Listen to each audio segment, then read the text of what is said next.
Pablo Escobar. That name has been etched into history as one of the most powerful and controversial figures the 20th century ever witnessed. Born in 1949 in the Antioquia region of Colombia, he grew up in a humble family with a father who was a farmer and a mother who was a schoolteacher.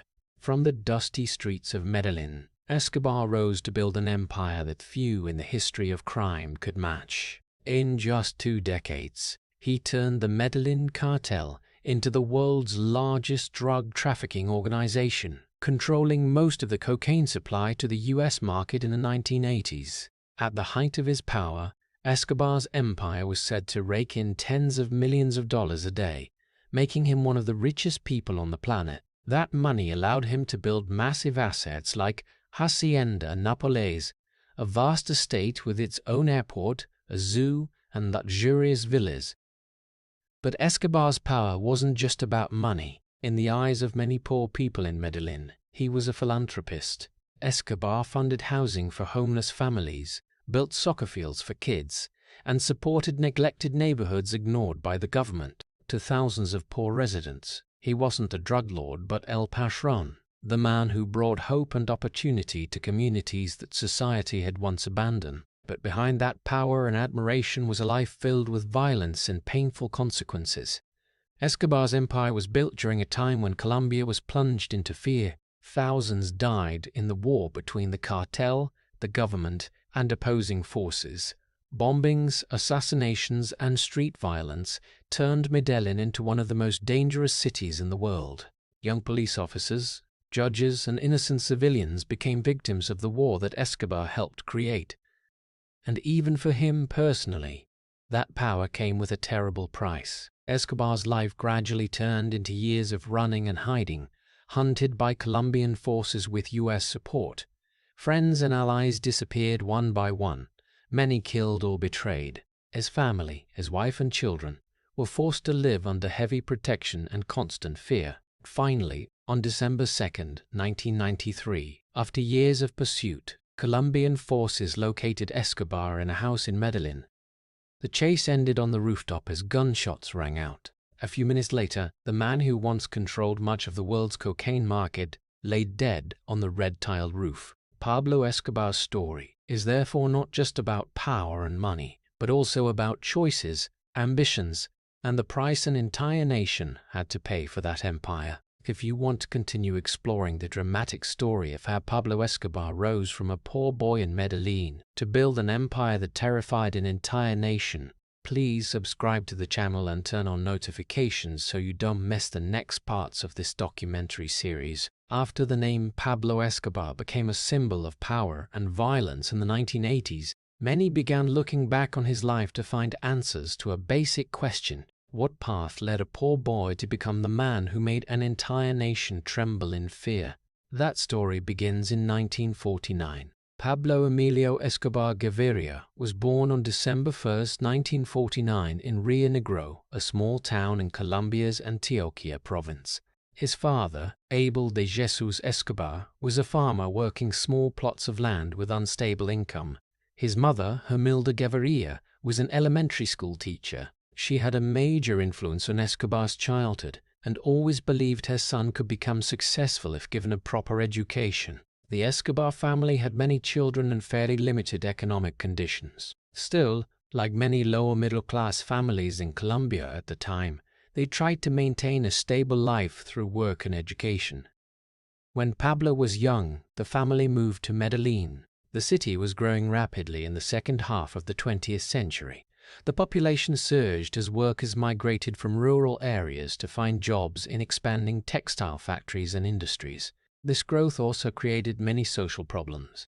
The gap between rich and poor widened, and poor neighborhoods sprang up quickly on the outskirts and hillsides around the city. Street crime, smuggling, and youth gangs became common in many parts of Medellín. Escobar grew up in that environment and early on was exposed to illegal activities that many poor young people saw as a quick way to make money. In his teenage years, Escobar began getting involved in minor criminal activities. People who knew him as a youth said he got into selling smuggled cigarettes, trafficking contraband goods, and stealing cars. Some sources also claim Escobar was involved in forging documents and diplomas to sell to those who needed them. These activities weren't uncommon in Medellín at the time, but Escobar quickly stood out because of his ambition. He didn't just want to make small change, he wanted to control operations and scale them up. Escobar also started joining street youth groups. These groups often formed to protect territory or engage in smuggling and theft. In clashes between groups, violence was common. Escobar was known as someone willing to use force when necessary. One event often mentioned in stories about his youth was a fight with a rival group. In that conflict, Escobar pulled out a gun and shot a man in the leg. The incident wasn't fatal, but it showed Escobar was ready to cross the line from minor crime to serious violence. After that event, Escobar was arrested and spent a short time in prison. It was the first time he directly faced the legal system. However, prison didn't make Escobar abandon the path he'd chosen. Instead, his time behind bars exposed him to people experienced in the criminal world. Escobar observed how smuggling networks operated and learned a lot about organizing and controlling illegal activities. When released, he returned to Medellín with bigger ambitions than before. By the late 1960s, Escobar had built a small network of acquaintances in the local criminal scene. He continued with smuggling and theft while looking for new opportunities to expand his operations. Escobar believed money was the path to power and respect. In a city where wealth and poverty existed side by side, that belief grew even stronger. People who knew Escobar during this period said he always talked about getting rich and controlling bigger business operations. In the early 1970s, a new opportunity began to emerge. The international drug market, especially cocaine, was growing rapidly. Demand in the United States surged, and criminal organizations in Colombia started recognizing the enormous profits from shipping the drug abroad. To many in the underworld, it was just another smuggling venture. But for Pablo Escobar, it was the biggest opportunity he'd ever seen. His experiences from youth, from theft, smuggling, violence to his short time in prison, had prepared him to enter a completely new phase. And it was in that phase that Escobar began building the path to unprecedented power in the history of Colombian crime. After leaving prison following his first arrest, Pablo Escobar didn't return to a normal life. On the contrary, that experience seemed to convince him that the path he'd chosen was the right one. In the late 1960s and early 1970s, Escobar began delving deeper into the rapidly developing criminal world in Medellín.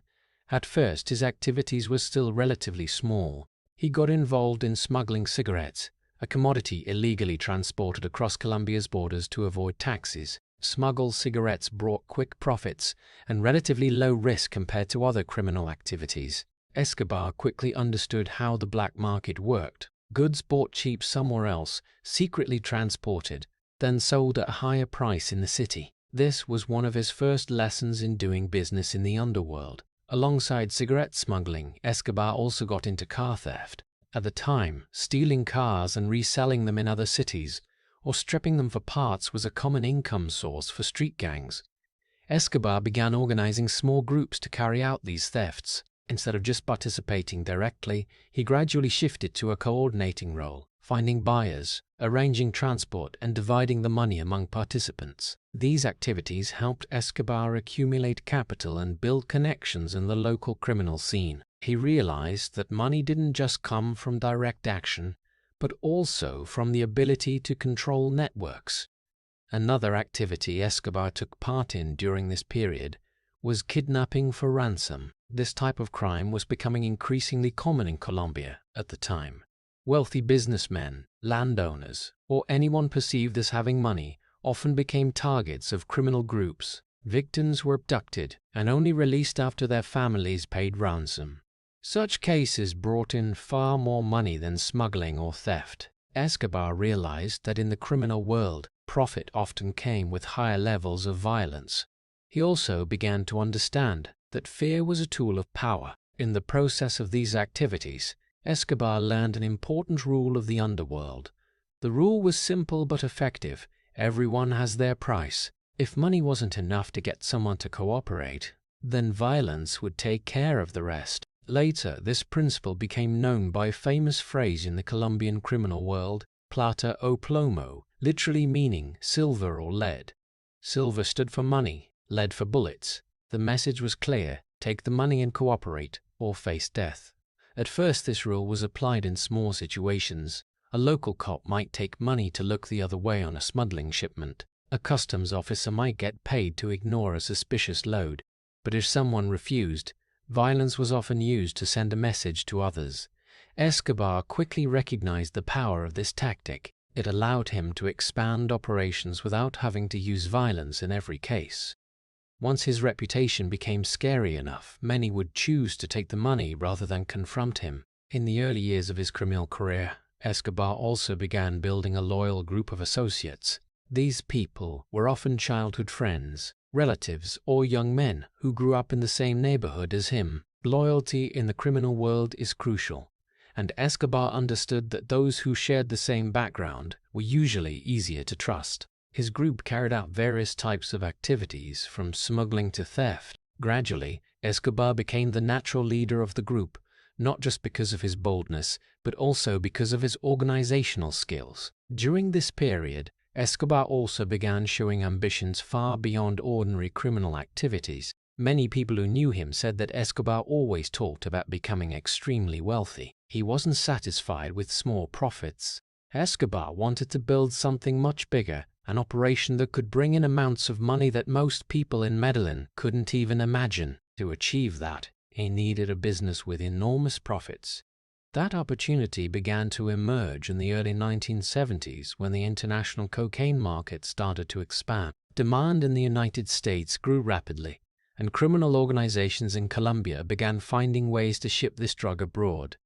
At first, cocaine was just a small part of the smuggling world, but those who got involved early realized that the profits from this drug were far higher than from any other illegal commodity. Escobar, with his experience from smuggling and the network of relationships he had built over the years, quickly recognized the potential of this new market. The lessons from his youth, from smuggling cigarettes, stealing cars, to kidnapping for ransom, had taught Escobar how to run a criminal network. He understood how to organize people, how to secretly transport goods, and how to use both money and violence to achieve goals. More importantly, he understood that in the underworld, power belongs to those willing to take the biggest risks. When opportunities in the cocaine trade began to appear, Escobar was ready to step into a completely different level of crime, one that would soon make him the most feared name in Colombian history.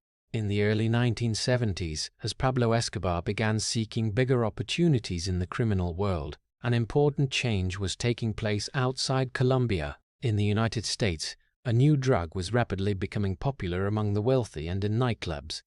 That drug was cocaine. At first, cocaine was seen as a luxurious stimulant, often appearing at parties of the elite, artists, and businessmen. But within just a few years, demand for this white powder skyrocketed. That created a massive market, and that market needed supply.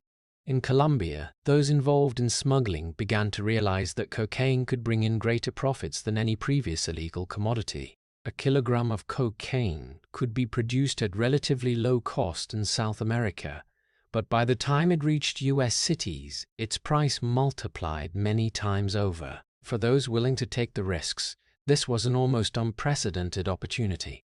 Escobar quickly noticed this shift. His experiences from smuggling cigarettes and stealing cars had helped him understand how to secretly transport goods and organize smuggling routes. But cocaine was an entirely different market. It offered much larger profits and required a broader network.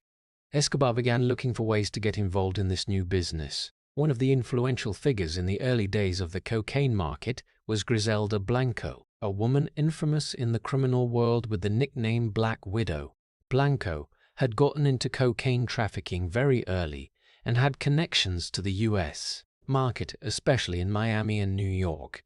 Many stories suggest that it was Blanco who opened the door for Escobar to enter the cocaine trade. Although the extent of her influence on Escobar remains debated, it's clear that people like Blanco have proven that cocaine could become an extremely profitable business. At first, Escobar wasn't the one controlling the entire operation. He worked as a transporter. His job was to move cocaine from Colombia to various transit points where it could continue its journey to the United States. The early shipments were often transported by small planes, boats, or even secret overland routes. This work brought quick profits, and Escobar soon proved he had the ability to organize and execute shipments efficiently. However, Escobar soon realized something important. Transporters only got a small share of the profits. The ones who really made the huge money were those who controlled the entire system: production, transportation, and distribution. That meant if Escobar wanted to become extremely wealthy, he couldn't just be one link in the smuggling chain. He had to become the one running the whole network. In the following years, Escobar began building relationships with other players in the industry. He partnered with cocaine producers in Colombia and Peru, while also seeking partners who could help get the product into the US market. Escobar also invested in transportation means, small planes, boats, and secret routes through the Caribbean. These investments allowed him to control more stages of the trafficking process. Escobar also understood that success in this business depended on trust and fear. For those who cooperated with him, Escobar was willing to pay generously, but for those who betrayed or tried to obstruct his operations, the consequences were usually very severe. It was during this period that the philosophy of plata o plomo, silver or lead, began to become an important tool in the way Escobar ran his network. At the same time, the cocaine market in the United States continued to expand. Cities like Miami, Los Angeles, and New York became major consumption hubs. Profits from each shipment could reach millions of dollars. This attracted more and more people to the drug trade. But Escobar had a key advantage. He started very early and quickly built his own system. By the mid-1970s, Escobar was no longer just a transporter. He began playing a central role in organizing large shipments. His partners included people experienced in international transportation who could bring cocaine into the United States through various routes. Escobar coordinated these operations from Medellín, which gradually became the center of the network. The decisions during this period would shape Escobar's future. Instead of just participating in drug trafficking, he decided to build an organization capable of controlling the entire supply chain. That meant controlling the cocaine supply, controlling transportation, and ultimately controlling how it was distributed in the US market. It was from these steps that the foundation for an empire began to take shape. Escobar was no longer a young man involved in small-time smuggling like before. He was becoming an underworld businessman who understood that real power came from controlling the entire system. And as his network continued to expand, a new organization began to form, one that would soon become known worldwide as the Medellín Cartel. As the cocaine market in the United States continued to expand in the mid-1970s, Pablo Escobar began taking the biggest step in his criminal career, building a system capable of transporting cocaine on an unprecedented scale. The previous years had helped him understand how the smuggling world worked, but Escobar no longer wanted to just participate in single shipments. He wanted to control the entire process from the supply source in South America all the way to when the cocaine hit the streets of the United States. To do that, Escobar needed partners with skills and their own networks. Among the most important at that time was Carlos Leder, a Colombian born to a family with a German father. Leder had a special advantage. He understood how the US market worked and had experience with international smuggling routes. Leder believed that transporting cocaine by small planes across the Caribbean could become the most efficient method to get drugs into the United States. Another partner was George Jung, an American who had been involved in marijuana trafficking before switching to cocaine. Jung had connections in the US smuggling world, particularly in California and Florida. The combination of Escobar, Leder, and Jung created a rare network: supply from Colombia, transportation routes through the Caribbean, and distribution networks in the United States. Their strategy was quite simple but extremely effective. Cocaine was produced in secret labs in Colombia, often deep in the jungle or mountainous regions. Then the drug was transported by small planes or boats to transit points in the Caribbean. From there, other flights would bring the cocaine into the United States, usually landing in Florida or other poorly monitored coastal areas. Breaking the journey into segments helped reduce risk and made it difficult for law enforcement to track the entire route. One of the most important elements of this system was finding a safe transit base. Carlos later believed they needed a location where planes could land, refuel, and prepare for the next flight without heavy oversight. Eventually, they found an almost perfect spot, a small island in the Bahamas called Norman's Cay. Norman's Cay is located in the Exuma chain of islands in the Caribbean. At that time, the island had very few residents and almost no government presence. Lader and his associates began buying or controlling most of the island. They built a runway long enough for planes to land, set up warehouses to store cocaine, and created their own security system. In a short time, Norman's Cay became one of the largest drug smuggling hubs in the Caribbean. Planes carrying cocaine from Colombia landed on this island almost every day. There, the goods were transferred to other flights heading straight to Florida. Some flights even dropped cocaine packages into the sea near the shore for small boats to collect. This system allowed Escobar's network to transport hundreds of kilograms of cocaine for shipment. Profits from this operation quickly skyrocketed. A kilogram of cocaine could be sold for tens of thousands of dollars in the United States. As the volume of shipments increased, the money Escobar and his partners earned grew exponentially. These funds were reinvested in buying more planes, expanding labs, and recruiting more people into the network. At the same time, Medellín began to become the center of this activity. Many people involved in cocaine trafficking concentrated in this city because Escobar's network kept expanding. Other criminal groups also joined the new business, but Escobar and his associates quickly became the dominant force. It was during this period that the term Medellín Cartel began to be used to describe the rapidly growing cocaine trafficking network centered around Escobar. However, the so-called cartel was not a formal organization in the traditional sense. It was more like an alliance of various smuggling groups, all cooperating in the production and transportation of cocaine. Escobar emerged as one of the most important leaders of this alliance, thanks to his organizational skills and his willingness to use both money and violence to protect his interests. By the late 1970s, the system built by Escobar and his partners had become extremely efficient. Cocaine from Colombia began appearing more and more in major U.S. cities. Parties in Miami, Los Angeles, and New York regularly featured this white powder.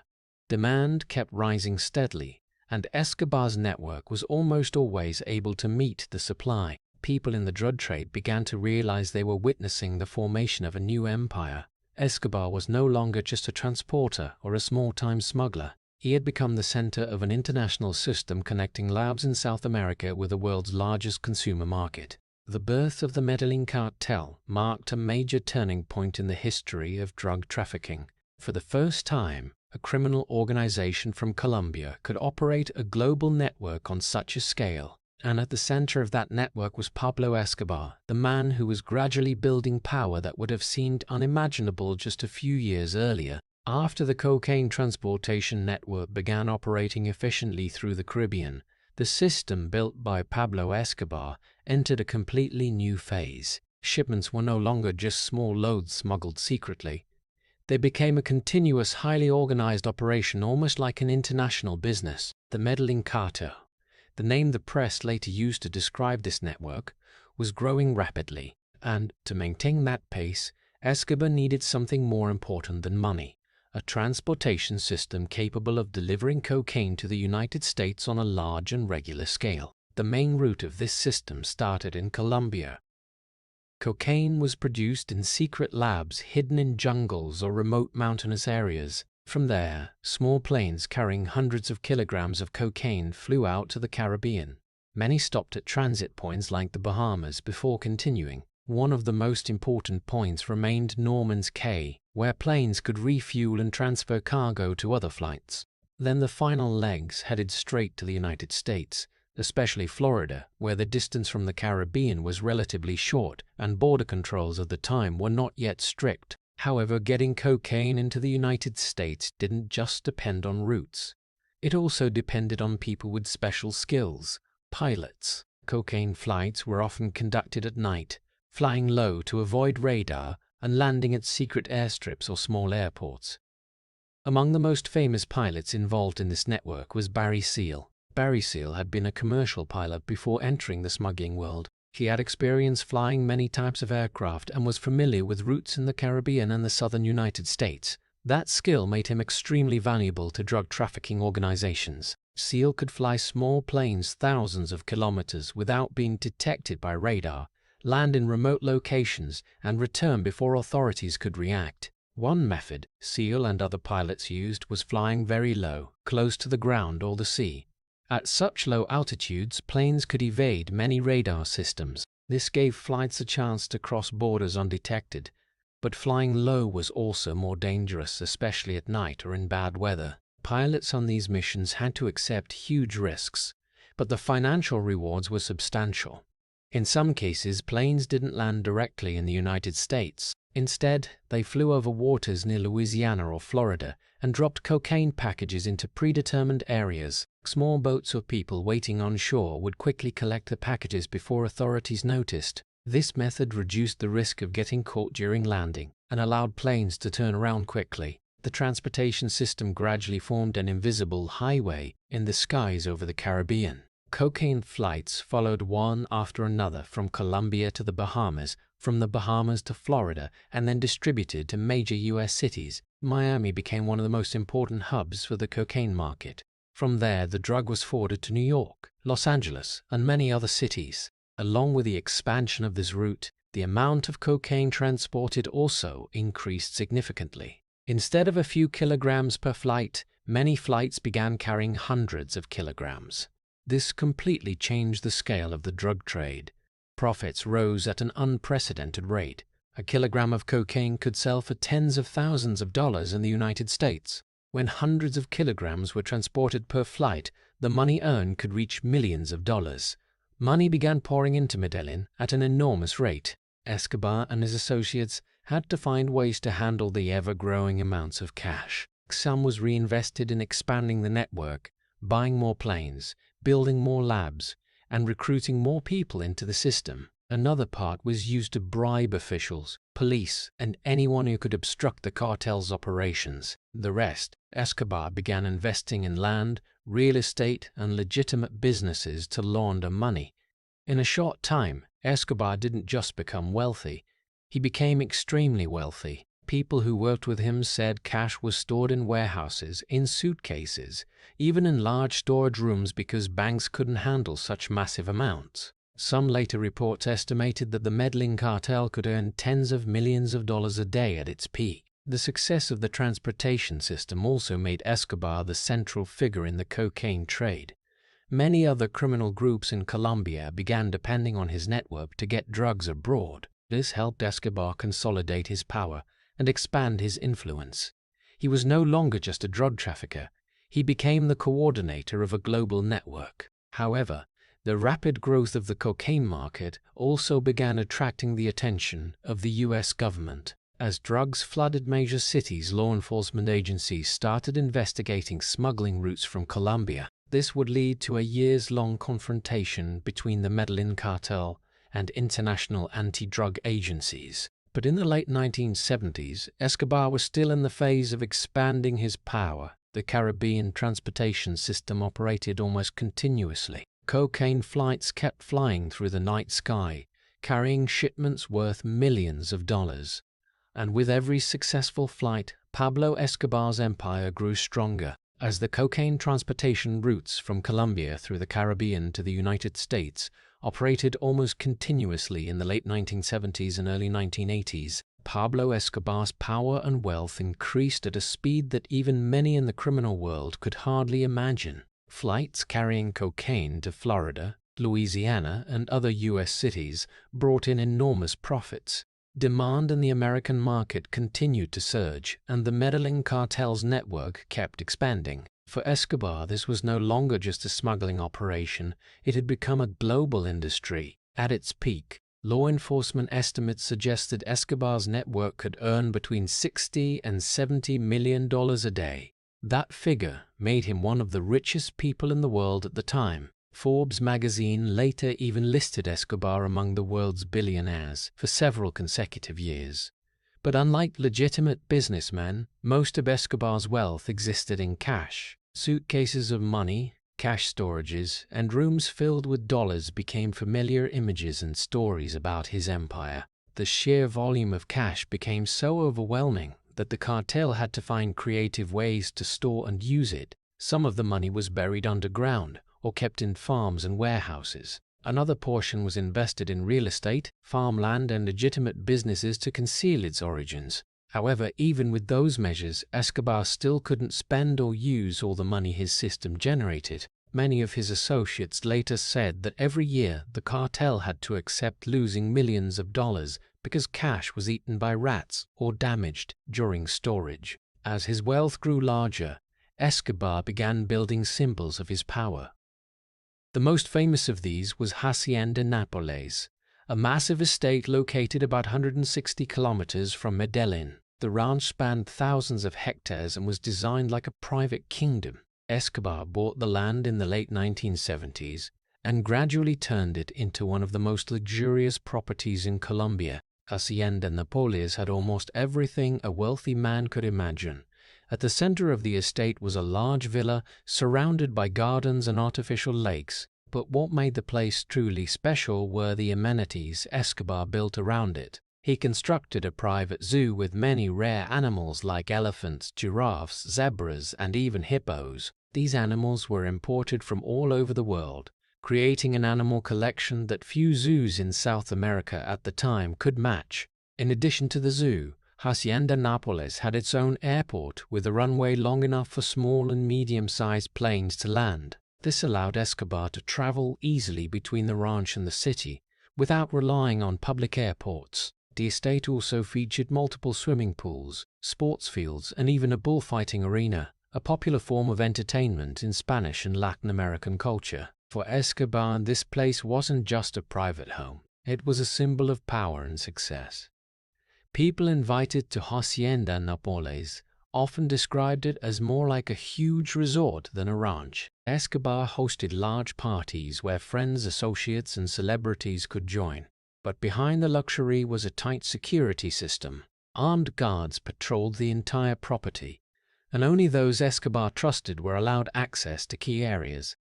Escobar's wealth also began to influence how he was perceived in Colombian society. To many poor people in Medellín, Escobar wasn't just a drug lord. He was someone who created jobs and invested in areas the government often ignored. Escobar funded the construction of housing, soccer fields, and basic infrastructure in poor neighborhoods. These actions helped him build an image as a patron, a wealthy man willing to share his fortune with the community. But to the Colombian government and the international community, Escobar's wealth was a sign of a much bigger problem. It showed that the cocaine trade had reached an industrial scale. The enormous amounts of money Escobar controlled allowed him to bribe officials, corrupt police, and influence local politics. This made the fight against drug trafficking organizations more difficult than ever. By the early 1980s, Escobar was no longer just a successful drug trafficker. He had become the center of a complex power system connecting Colombia to the global drug market. Partners, pilots, producers, and distributors all depended on the network he had built. The Medellín Cartel wasn't just a criminal group.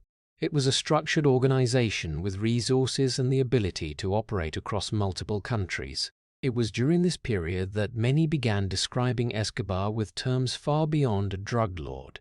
He controlled an underground economy worth billions of dollars. He owned land, planes, and properties throughout Colombia. He had hundreds of people working directly for him, and thousands more dependent on the cartel's operations. Escobar was no longer just an individual in the criminal world. He had become a force, an empire, and with every cocaine shipment continuing to reach the United States, that empire grew stronger. As Pablo Escobar's cocaine empire reached gigantic proportions in the early 1980s, he began to realize that no matter how much money he had, it wasn't the only source of power. Money could buy planes, ranches, weapons, and the loyalty of many in the criminal world. But to survive long-term in a country like Colombia, Escobar needed something else: the support of the people. Medellín, at that time, was a city with extreme wealth and equality. Poor neighborhoods sprang up on the hillsides around the city, where thousands of families lived in makeshift shacks without clean water, electricity, or basic infrastructure. The Colombian government often lacked the resources or strong presence in these areas. That created a power vacuum. and Escobar saw an opportunity in that vacuum. Instead of using money only to expand his drug trafficking operations, Escobar began spending a significant portion of his fortune on community projects. He funded housing for homeless families in Medellín. One of the most famous projects was a housing complex for people living in the city's garbage dumps. Families who once lived in flimsy shacks were moved into solid brick houses. That neighborhood later became known as Barrio Pablo Escobar, as a way to acknowledge the man who funded its construction. Beyond housing, Escobar also invested in recreational and sports facilities.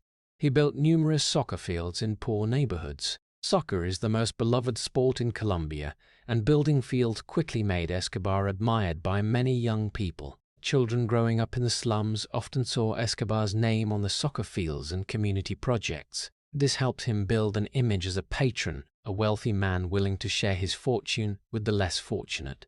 Escobar also frequently handed out cash directly to people. Stories spread throughout Medellín about him giving money to poor families, helping cover medical expenses, or supporting small businesses. For many living in neglected neighborhoods, Escobar seemed like the only one willing to help them. Before long, he began to be called by a nickname, El Patrón, meaning the boss or the patron. In the eyes of many poor residents, Escobar wasn't a criminal. He was someone doing what they felt the government didn't, bringing opportunity and hope. When police or the military entered certain neighborhoods to hunt cartel members, residents sometimes warned Escobar's network in advance. This loyalty didn't always come from fear. In many cases, it came from genuine gratitude. Escobar clearly understood the value of this image. He often appeared at local events, attended soccer matches, or met with people in poor areas. Those actions reinforced his position as a powerful yet approachable figure. In a society where many felt abandoned by the political system, Escobar gradually became a symbol of a different kind of power, power derived from money and community loyalty. However, the Robin Hood image Escobar built only reflected part of the reality. Behind the charitable projects and soccer fields was an empire built on cocaine trafficking and violence. At the same time he was building homes for the poor, Escobar's network was also involved in bloody wars with rival criminal groups. Those seen as traitors or obstacles to the cartel's operations often faced severe consequences. Even in neighborhoods that supported him, Escobar maintained tight control. People working for the cartel, from transporters and guards to informants, operated like a widespread network throughout the city. This allowed Escobar to gather extensive information about police activities and rivals. The combination of popular loyalty and a vast intelligence network made him extremely difficult to capture. Meanwhile, the Colombian government grew increasingly concerned about Escobar's influence. A drug lord who wasn't just wealthy but also had partial public support posed a major challenge to the state. Escobar didn't just control money in a criminal network. He was building a social power base in Colombia's second-largest city. To many observers, this was one of the factors that made Escobar more dangerous than any drug lord before him. He didn't just operate in the shadows. He appeared publicly, participated in community life, and built an image as an unofficial leader. This blurred the line between criminal and social power. By the mid-1980s, Pablo Escobar had become a figure with deep influence in Medellín. To some, he was a hero of the poor neighborhoods. To the government and the international community, he was a symbol of a drug trade spiraling out of control. Those two images existed side by side. On one side, the philanthropist called El Patrón, on the other, the head of a global criminal empire. And it was precisely that contradiction between the Robin Hood image and the violent reality of the cartel that would soon push Escobar into a direct confrontation with the Colombian state. By the early 1980s, Pablo Escobar's influence in Medellín had far exceeded that of an ordinary criminal boss. He controlled a billion-dollar cocaine empire, owned a transportation network stretching from South America to the United States, and in many poor neighborhoods of Medellín, he was seen as a patron. But Escobar understood that true power didn't come only from money or gang loyalty. Lasting power had to be tied to politics, and in 1982 he decided to make a move few could have imagined, entering Colombian politics. For many in Medellín, the idea wasn't entirely unbelievable at first. Escobar had spent years building an image as a man who helped the community. The housing for the poor, the soccer fields, and the financial support made many residents view him as an unofficial leader. In that context, his attempt to join the political system could be seen as a natural progression. Escobar began appearing at local political events, meeting community leaders, and sponsoring election campaigns. The real opportunity came when Escobar linked up with a small political movement within the Colombian Liberal Party. The movement aimed to represent the poor classes and those who felt abandoned by the traditional political system. Escobar quickly became a prominent figure in the group. He used his wealth to fund political activities while leveraging support from Medellín's poor neighborhoods. In the 1982 election, Escobar won a seat in the Colombian Congress as an alternate congressman. For Escobar, this victory wasn't just a personal success. It was the first step in a bigger plan. Once in Congress, he began crafting an image as a young politician representing the poor. He attended sessions, spoke on social issues, and appeared at public events with other politicians. Some in Colombia's political system at the time saw Escobar as a wealthy businessman trying to enter public life. However, behind that image was a far more important goal. At the time, the Colombian government and the United States were discussing a sensitive issue, the extradition treaty. If fully enforced, the treaty would allow Colombian citizens accused of drug trafficking to be extradited to the United States for trial. For Escobar and many other drug lords, this was the greatest threat. They believed that once in the U.S. justice system, the chances of escaping conviction were almost zero. Escobar understood that if he wanted to protect his empire, he had to stop the treaty by any means necessary. Entering politics was part of that strategy. With influence in Congress, he could participate in debates and affect decisions related to extradition. For Escobar, politics wasn't a new path. It was a tool to safeguard the power he already had. But Escobar's plan quickly ran into obstacles. Not everyone in the political system bought into the image he built. Some journalists and politicians began questioning the origins of Escobar's wealth. Among the most vocal skeptics was Rodrigo Lara Bonilla, then Colombia's Minister of Justice. Lara Bonilla publicly accused Escobar of ties to drug trafficking and argued that someone like him couldn't hold a position in Congress. Journalists started digging deeper into Escobar's past. They uncovered information about his earlier criminal activities, from smuggling to connections with the growing cocaine network in Medellín. These reports quickly drew public attention. The image of a generous businessman and community leader began to be replaced by questions about his real role in the drug world. Political pressure mounted. Escobar's opponents in Congress demanded a formal investigation. Evidence emerged showing his wealth couldn't be explained by legitimate business activities. Under pressure from the government and public opinion, Escobar was forced to resign from his congressional position. In a short time, the political career he tried to build collapsed. For Escobar, this wasn't just a personal failure. It was a public humiliation. He had once believed his money and influence could get him into Colombia's power class. Instead, he was expelled from the political system and publicly branded a drug lord. Many later believed this event completely changed how Escobar viewed the Colombian state. After leaving Congress, Escobar didn't abandon his power. On the contrary, he returned to the world he controlled best, the criminal world. But now, his relationship with the Colombian government had become more tense than ever. Accusations from the press and politicians had turned Escobar from a controversial figure into a prime target for law enforcement agencies. The collapse of his political career also marked a turning point in Escobar's life.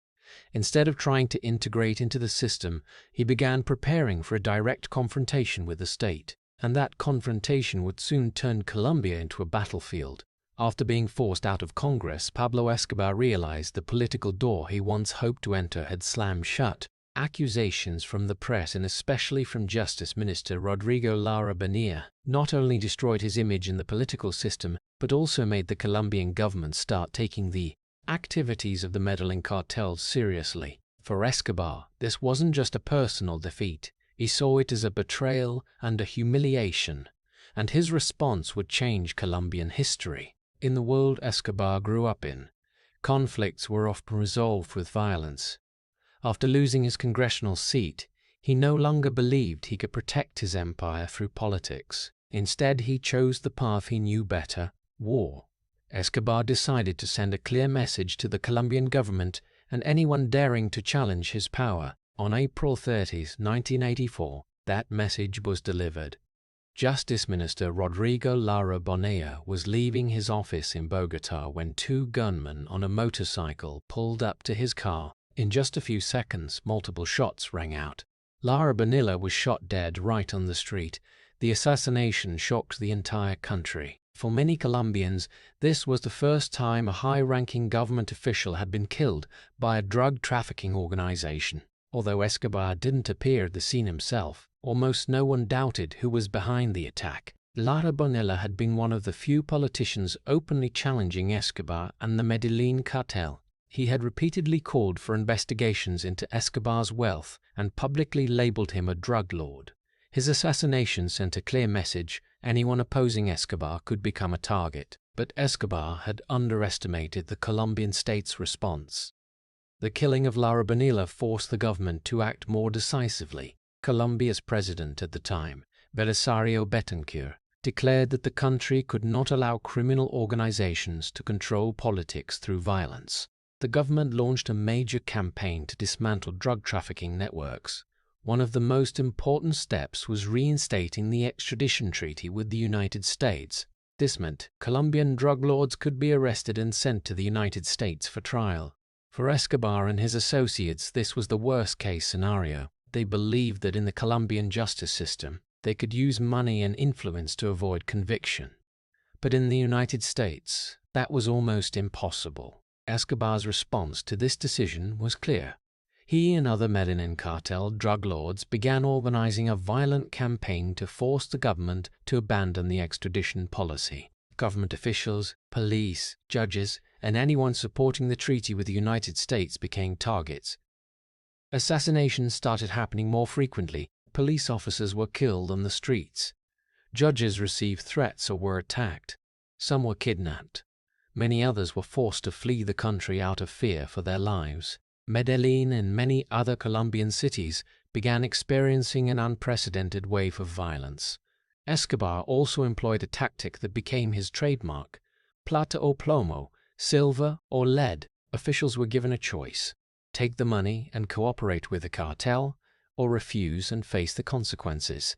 In many cases, these threats were enough to make local officials look the other way on smuggling activities. But for those who refused to compromise, violence was often the outcome. The Colombian government, under pressure from domestic public opinion and from the United States, continued to intensify its anti-drug campaign. Police and military forces began hunting down cocaine labs and cartel bases. Some high-ranking members of the Medellín Cartel were arrested or killed in clashes. However, Escobar's network remained extremely strong. Thanks to his enormous financial resources, he could bribe many people in the political system and law enforcement. At the same time, the loyalty of many poor residents in Medellín gave him a vast intelligence network. When police prepared raids, information often reached Escobar before they could act. By the mid-1980s, Colombia had entered a phase that many later called the drug war. Assassinations, bombings, and armed attacks occurred with increasing frequency. The Medellín Cartel was no longer just a smuggling organization. It had become a paramilitary force capable of challenging the state. In that context, Pablo Escobar was no longer just a criminal boss. He became the center of a major conflict between the Colombian government and drug trafficking organizations. His power still rested on money and a criminal network, but now it was also tied to political violence. The assassination of Rodrigo Lara Bonilla marked the beginning of this war, and as both sides continued to escalate their actions, Colombia was about to enter an even bloodier phase. A phase in which Escobar would use violence on an unprecedented scale to protect his empire. The confrontation between Pablo Escobar and the Colombian government after the assassination of Rodrigo Lara Bonilla quickly escalated into a full-scale war. In the following years of the 1980s, Escobar and the Medellín Cartel no longer relied solely on selective assassinations to pressure the state. They began employing a new strategy: large-scale terrorism aimed at forcing the Colombian government to abandon its extradition policy to the United States. This period was later described by many observers as the era of narco-terror, drug terrorism. Escobar believed that if he could plunge Colombian society into constant fear, the government would be forced to compromise. His tactics grew increasingly brutal. Bombs began appearing at government buildings, police headquarters, newspaper offices, and public places. Unlike previous assassinations targeting specific individuals, these attacks often caused casualties among many innocent people. One of the most shocking attacks occurred on November 27, 1989, and a Avianca Flight 203 plane took off from Bogotá bound for Cali. Just minutes after leaving the runway, a bomb was detonated inside the passenger cabin. The plane exploded in the skies over Colombia and crashed to the ground. All 107 people on board were killed, along with several others on the ground. The subsequent investigation revealed that the initial target of the bombing was believed to be a politician the cartel thought was on the flight, but that person had not boarded at the last minute. As a result, hundreds of innocent people became victims of an attack designed as a political message. The Avianca Flight 203 bombing quickly became one of the most serious acts of aviation terrorism in the region's history.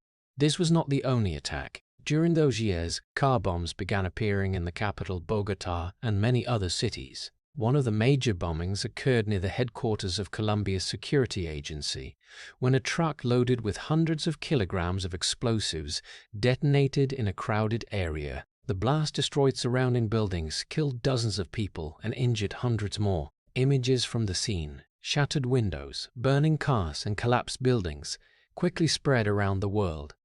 Such attacks made everyday life in Colombia filled with fear. People began checking vehicles and bags in public places out of fear of bombs. Government buildings were placed under stricter security. Many politicians, judges, and journalists had to live under constant armed protection. Even routine activities like going to work or school could become dangerous. Meanwhile, Medellín, the city where Escobar built his empire, became the epicenter of violence. Clashes between the cartel, security forces, and other armed groups happened almost daily. Assassinations of police officers, judges, and politicians occurred so frequently that many began to see them as part of everyday life. By the late 1980s, Medellín was considered one of the most dangerous cities in the world. The murder rate skyrocketed. Young men were recruited into the cartel's armed groups to carry out attacks or protect smuggling routes. In many poor neighborhoods, young gunmen, known as sicarios, became the cartel's enforcers of violence. Escobar continued using his familiar tactic, combining money and fear. Some people were paid to cooperate with the cartel, while others were threatened or killed if they resisted. This strategy helped Escobar maintain influence in many areas, even as the government intensified efforts to capture him. However, the scale of the violence also drew greater international attention to the situation in Colombia. The United States government began cooperating more closely with Colombia in the fight against drugs. Law enforcement agencies, including the Drug Enforcement Administration, increased support for investigations and tracking the Medellín cartel's smuggling routes. International pressure made the Colombian government even more determined to capture Escobar. Police and military forces were mobilized to destroy cocaine labs, attack cartel bases, and arrest key members. But every time a cartel member was arrested or eliminated, violent attacks increased in response. For Escobar, this terrorism campaign was a way to send the message that he still held control. He wanted to prove that if pushed into a corner, the cartel could turn the entire country into a battlefield. But this strategy also caused many Colombians, even those who once supported him, to begin turning against him. By the end of the 1980s, Colombia was caught in an unprecedented spiral of violence. Bombings, assassinations, and armed attacks occurred non-stop. Medellín became a symbol of the war between the state and drug trafficking organizations, and at the center of that war remained Pablo Escobar, the man who had turned his cocaine empire into a force capable of challenging an entire nation. As the wave of terrorism unleashed by Pablo Escobar spread across Colombia in the late 1980s, the balance of power began to shift. For many years, Escobar had succeeded in making his rivals and the government react to his moves. But after a series of shocking bombings and assassinations, more and more forces, both inside and outside Colombia, became determined to end his empire. By the early 1990s, Escobar was no longer facing just a few politicians or local police forces. He was up against an encirclement of multiple enemies at once. The first and most obvious enemy of Escobar was the Colombian government. After years of enduring pressure from the Medellín Cartel's attacks, the Colombian state began investing heavily in the war on drugs. A special police task force was formed with a single mission: hunt down Escobar and dismantle his network. This force was specially trained, better equipped, and coordinated with the military in numerous search and destroy operations. But this war was not limited to Colombia. The United States, where the cocaine market continued to expand, had a direct interest in breaking the Medellín Cartel. U.S. law enforcement agencies intensified cooperation with Colombia in intelligence and investigative operations. Among the agencies involved was the Drug Enforcement Administration, the United States Anti-Drug Agency. Experts, advisors, and surveillance equipment were provided to help the Colombian government track the cartel's activities and locate Escobar. For Escobar, Deeper U. Escobar, involvement in the war was something he had tried to prevent at all costs, especially through his opposition to the extradition treaty. But now American intervention had become a key part of the anti-cartel campaign. This made evasion much more difficult. Surveillance systems, communication monitoring, and financial analysis helped pursuing forces better understand how Escobar's network operated. However, the Colombian government and the United States were not Escobar's only opponents. In the drug trafficking world, power rarely exists without competition. While the Medellín Cartel, led by Escobar, dominated the cocaine market for many years, another organization was also growing strong: the Cali Cartel. Unlike the Medellín Cartel, the Cali Cartel operated much more discreetly. Its leaders avoided public acts of terrorism and focused on building a complex business network. They invested in legitimate businesses and used bribery to expand influence rather than large-scale violence. While Escobar became a global symbol of the cocaine trade, the Cali Cartel developed quietly in the shadows. The difference in strategy made the two cartels increasingly opposed. Escobar's violence drew international attention and triggered strong government crackdowns. This made many other drug trafficking groups fear that the Medellín Cartel's actions were making the entire drug trade more dangerous. As government pressure increased, relationships between criminal organizations also began to change. In that context, a new group emerged, an unofficial but highly influential group in the fight against Escobar. This group was called Los Peps, meaning people persecuted by Pablo Escobar. Los Peps included various elements: rivals in the drug world, those who had been attacked by Escobar's cartel, and some individuals seeking revenge for the damage he had caused. Los Peps' tactics were very direct. They targeted people believed to have ties to Escobar, from close associates to cartel-owned properties. Houses, businesses, and warehouses were attacked or destroyed. Some of Escobar's associates were killed or forced to flee. These attacks gradually weakened his network. What made Los Pepis so dangerous was that they were not bound by the law. Unlike the police or military, this group operated like a spontaneous paramilitary force. They could strike at any time and anywhere without going through the legal system. This forced Escobar to face an entirely different kind of enemy. As Los Pepis expanded their operations, the noose around Escobar tightened. His associates were arrested, killed, or went into hiding. Properties were destroyed. Many who had once been loyal to him began to doubt whether the Medellín Cartel empire could survive long in this situation. For Escobar, this was the most difficult period since he had built his empire. For many years he had been used to controlling the game, using money and violence to make rivals back down. But now he was facing an unofficial alliance of the Colombian government, international law enforcement agencies, rival cartels, and even vigilante groups seeking revenge. The fight against Escobar was no longer a single campaign. It had become a full-scale war where multiple forces were all aiming at one common goal: ending the power of the man once called El Patrón. And within that encirclement, cracks began to appear in Escobar's empire for the first time. By the early 1990s, the encirclement around Pablo Escobar was tightening relentlessly. After years of war with the Colombian government, international agencies, and enemies in the criminal world, the Medellín Cartel empire began facing unprecedented pressure. Continuous search and destroy operations, attacks from Los Pepes, and increasingly close cooperation between Colombia and the United States forced Escobar to live in constant movement. Close associates were arrested or killed, many transportation routes were disrupted, and for the first time in many years, Escobar began considering an option he had previously thought impossible: surrender. However, Escobar was not someone who easily accepted defeat. Even while considering surrender, he still sought ways to maintain control of the situation. In 1991, the Colombian government was in the process of amending the constitution. One of the key changes was restricting or temporarily eliminating the possibility of extraditing Colombian citizens to the United States. This was exactly what Escobar had fought for years to prevent. With the risk of extradition reduced, he began negotiating with the government. Eventually, an agreement was reached. Escobar agreed to surrender in exchange for being held in a special prison in Colombia and not being extradited to the United States. But what made this deal highly controversial was another clause. Escobar was allowed to build his own place of confinement.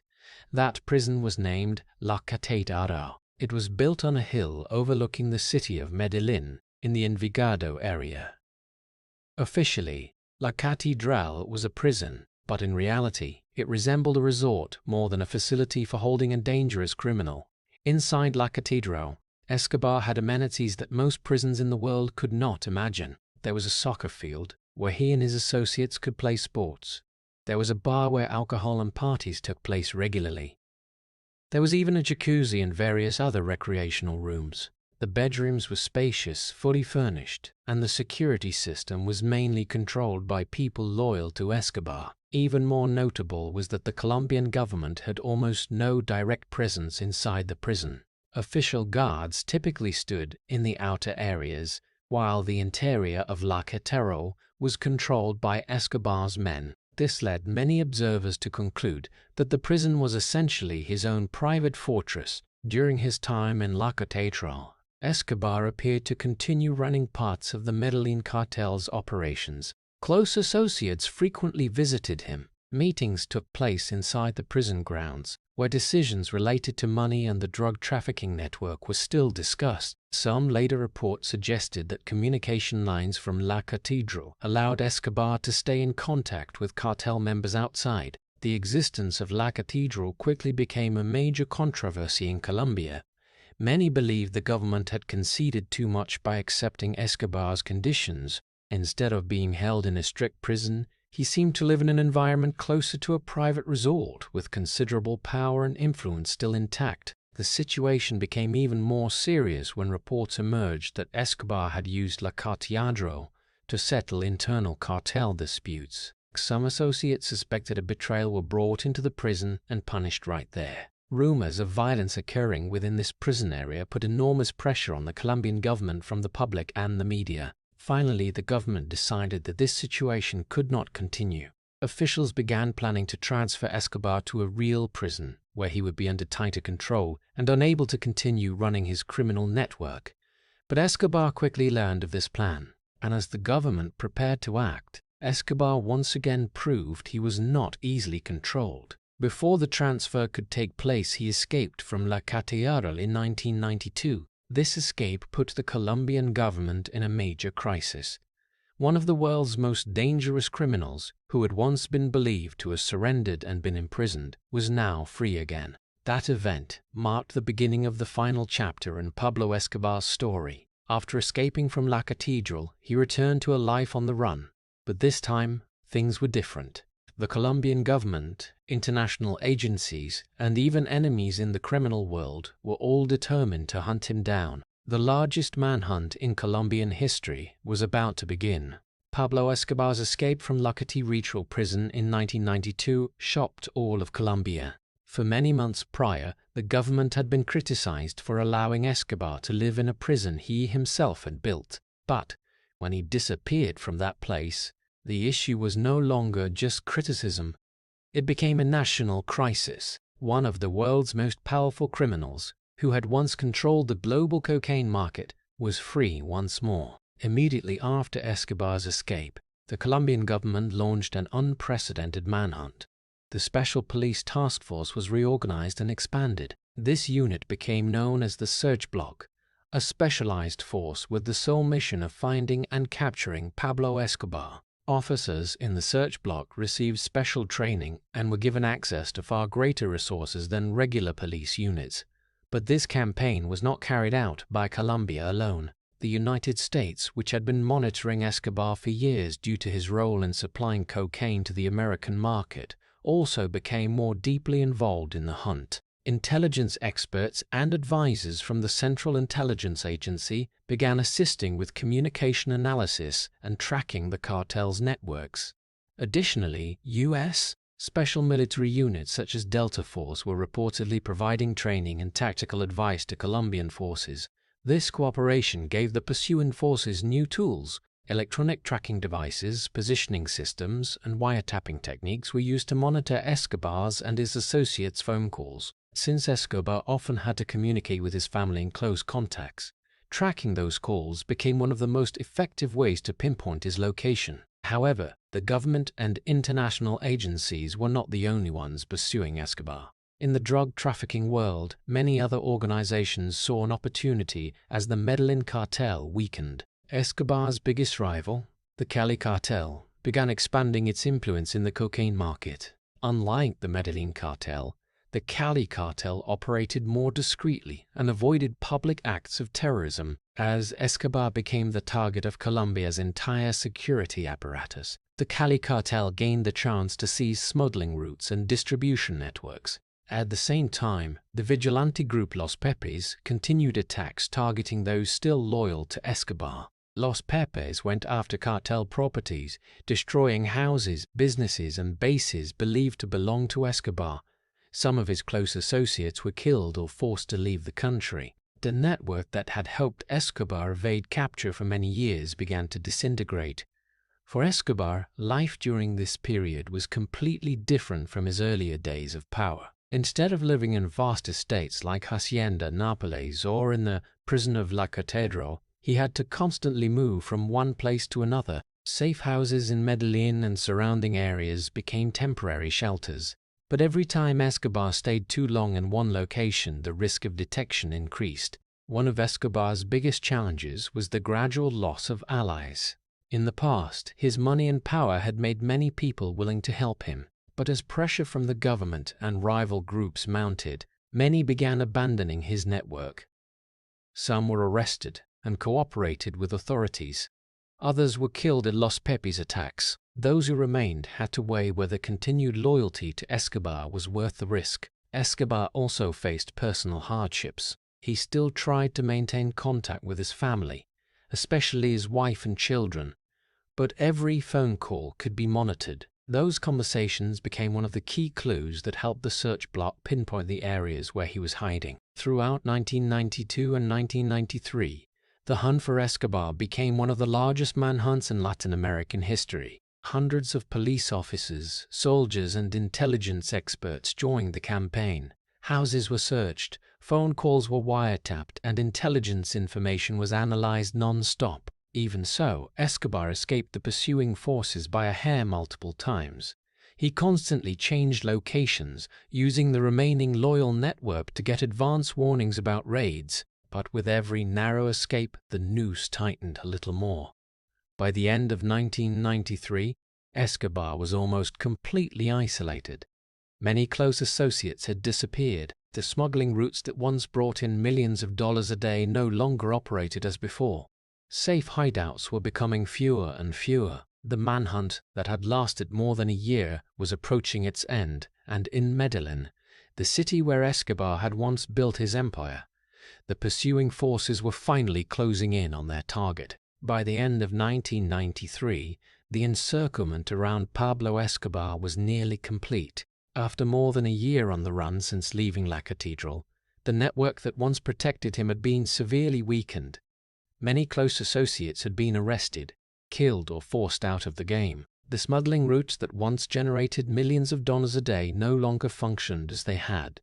Escobar, who once controlled a global empire, now had to constantly move between small safe houses across the city of Medellín. The search block continued its relentless pursuit. For many months, they used phone tracking devices and analyzed calls to determine Escobar's location. Because Escobar often tried to contact his family, especially his son, those calls became one of the most important leads. Gradually, the pursuing forces narrowed the search area down to certain neighborhoods in Medellín. On December 2, 1993, just one day after Escobar's 44th birthday, a phone call allowed authorities to pinpoint his exact location. Escobar was hiding in a two-story house in the middle-class Los Olivos neighborhood of Medellín. Once the signal was confirmed, search block units quickly surrounded the area. As police moved into the house, Escobar and a close bodyguard tried to flee. They climbed the stairs and sought an escape across the rooftop. Over the years, Escobar had escaped similar pursuits many times, but this time was different. Police officers had sealed off the entire area and quickly closed in on the roof. A short but intense shootout took place on the roof of that house. Gunshots rang out in the quiet Medellín neighborhood. Just a few minutes later, Escobar was hit by bullets and collapsed on the red-tiled roof. The man who had once terrorized an entire nation lay motionless. The years-long manhunt had finally ended. Escobar's death spread quickly across Colombia and the world. Images of his body on the rooftop, surrounded by police officers, appeared on international news outlets. For the Colombian government and many citizens who had lived in fear for years, this was the moment that closed a bloody chapter in the country's history. But public reactions were not uniform. In Medellín, where Escobar had built housing for the poor and funded many community projects, many still saw him as a patron. When his funeral was held, more than 25,000 people attended. Many of them were residents from the poor neighborhoods that had once received his help. They came to say goodbye to the man they still called El Patrón. That contrast reflects Escobar's complex legacy.